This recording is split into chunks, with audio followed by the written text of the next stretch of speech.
Hare Krishna. Hello friends, how are you all? I hope you all are fine. This is Ritendra Rathod and I am preacher of Shrimad Bhagavad Gita. And today I come with very special lecture. Today I am going to compare Shrimad Bhagavad Gita with the Newton's third law of motion.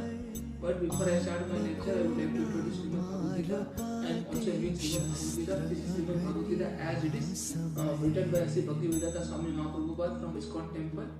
And this is the most authentic source, and this is a book of humanity rather than religion. I am only trying to promote the humanity on basis of Srimad Bhagavad Gita, because Bhagavad Gita is the best way to morally motivate to anybody, and I am only trying to morally motivate to those people who are actually frustrated and adapted to commit suicide, and I am only trying to bring people out from the frustration and make them learn how to live a life with a good conduct and moral values. And I am only enriching the moral values in the society of the Srimad Bhagavad Gita. So we have to start. Let's move toward the content. Let's begin. Shrimad Bhagavad Gita versus the Newton's third law of motion or the third law of the motion. Lord Krishna stated that according to the basic Sanskrit definition of the karma, or Lord Krishna stated about the karma, it is simple means action. Karma is nothing but it is only action. There is a two kind of karma: niskam karma and skam karma. The karma which one the expectation is associated, and it is known as a sakam karma, and the expectation based karma is known as a niskam karma. All the works are deeds, but all deeds are not work. So we have to consider law of the karma are all about the positive and negative balance of our world, thoughts and deeds. What is actually meaning of the karma? The actual meaning of the karma is the positive and negative balance of our world, thoughts and deeds, of our words, thoughts and deeds, negative and positive balance. Everything we do is linked to our karma. Whatever we are doing, everything we do, all things is directly related with the karma. All are directly related with the karma.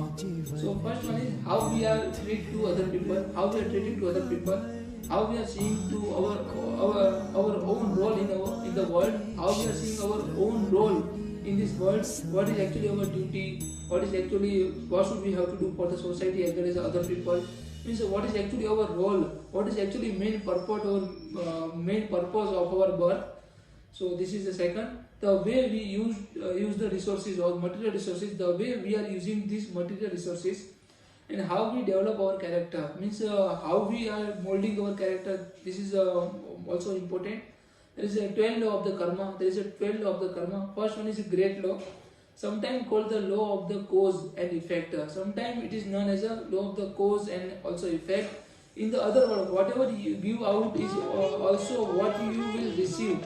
So whatever you give out is also what you will receive, and whether it is a positive or negative. So if you want to love in your life and be loving, if you want to enjoy financial abundance, be generous. So if you really want to enjoy financial generous, then you have financial abundance, then you have to be honest and generous. You have to benevolent. You have to show your benevolence, paropkar. Let's move toward the second one, the law of the creation. According to the karmic law of the creation, we need to be active participant in our lives if we want to get what we desire. If we can't simply wait for things to happen to us. Let's move toward the third, the law of the humility.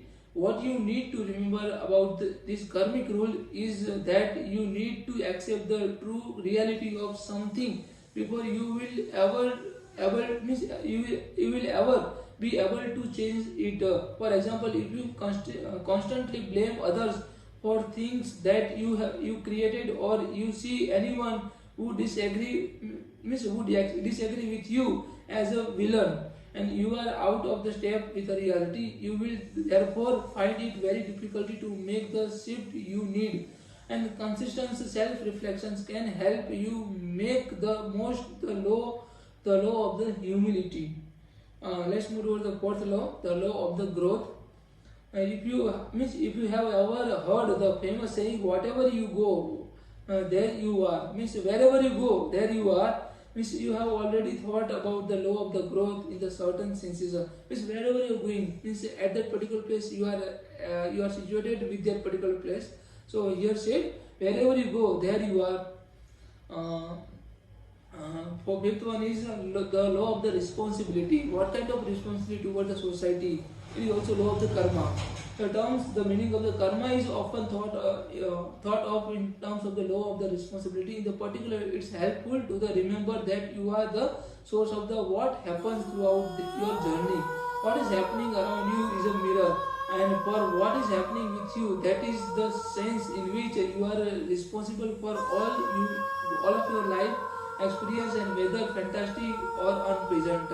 Means it's about our responsibility toward the society, toward the people, and whatever experience we got from the society after doing or after indulge ourselves in the niskam karma or karmic principles.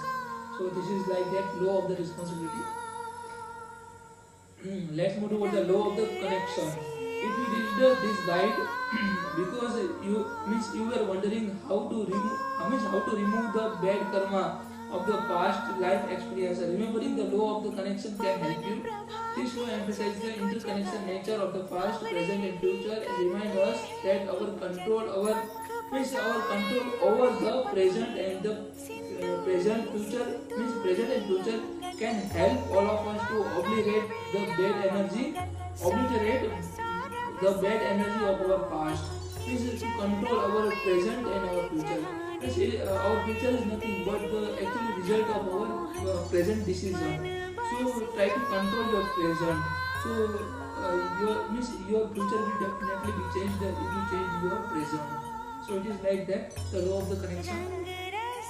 Let's move toward the next, the law of the focus. According to the law of the focus, you will do better in the life. You can follow a single train of the thought to the exclusive to the others. Our minds are not equipped to follow the multiple train of the thoughts with the equal competencies. So law of the focus, we should have to focus on certain things. We should have to focus on our goal. We should have to focus on our objective. So it is like that, the law of the focus. Let's move over the next, the law of the giving and hospitality. The law of the giving and hospitality. As a noted above, the Buddhism karma is connected to the ideas about the accepting the truth of your reality. Equally, Buddhists typically link the karma to the theme of the truly living in the present moment. If you cling to the heart, to the past feeling, experience, and belief, you will always have one foot in the past. Likewise, if you focus on anxiety or on a greed, you will always have one foot in the future. So it is like a present connection with the future and all things. The law of here and now.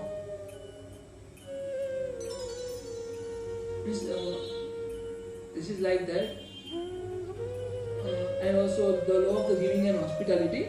That was a law of the here and now. And let's move toward the law of the giving and hospitality. In the Hindi, karma means is closely tied to the law of giving and also hospitality.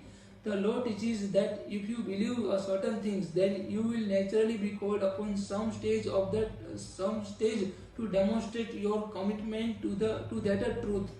The focus here is one link between the belief and practices. It suggests and encourages the importance of ensuring that your action reflects your deeper belief. Let's move toward the law of the changes.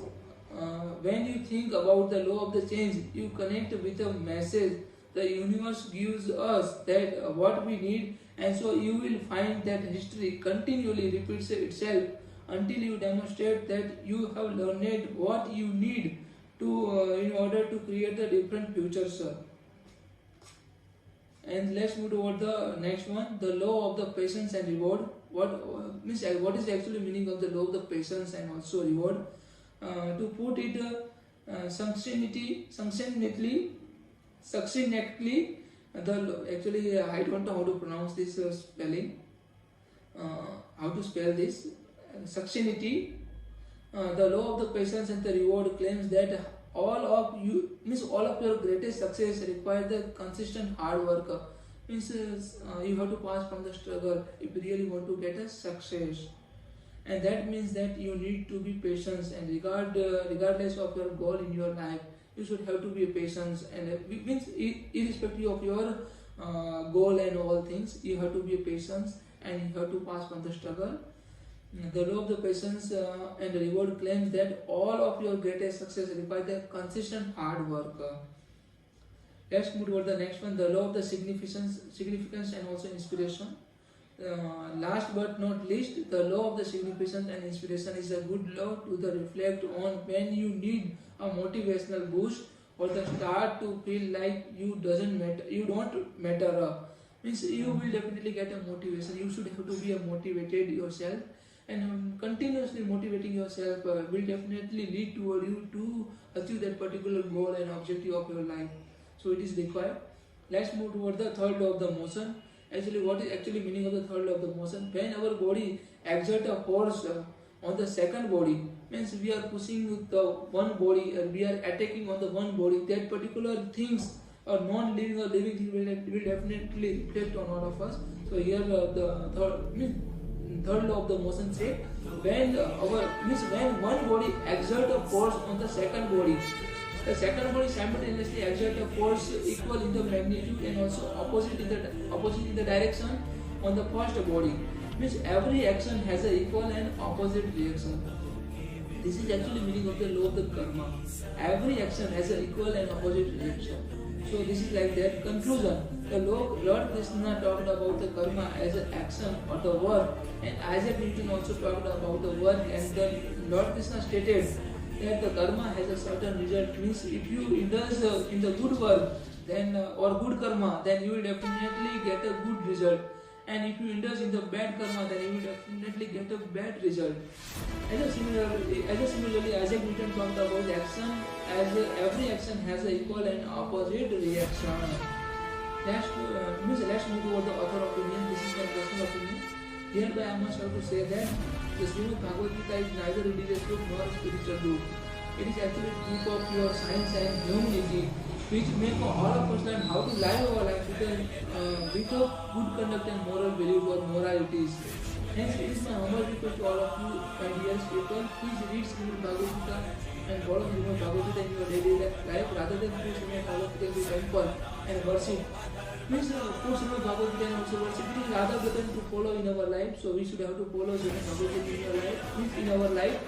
Because after following Shrimad Bhagavad Gita, we can easily build our character, we can easily understand moral value in the society, we can morally motivate the people, and in order to establish the dharma, the moral value and the good character is required not in this community.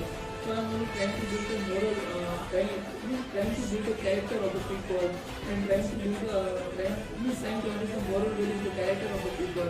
So Shrimad Bhagavad Gita is a best way to morally motivate as well as enrich the moral value in the people's character. So that's why I am preaching Shrimad Bhagavad Gita. The primary objective of my preaching is to make our nation or make our society free from the societal debt. So that's why Shrimad Bhagavad Gita is required very much. So thanks for listening to me very carefully. Thank you very much. I hope you all understand very well. So thank you very much. Hare Krishna.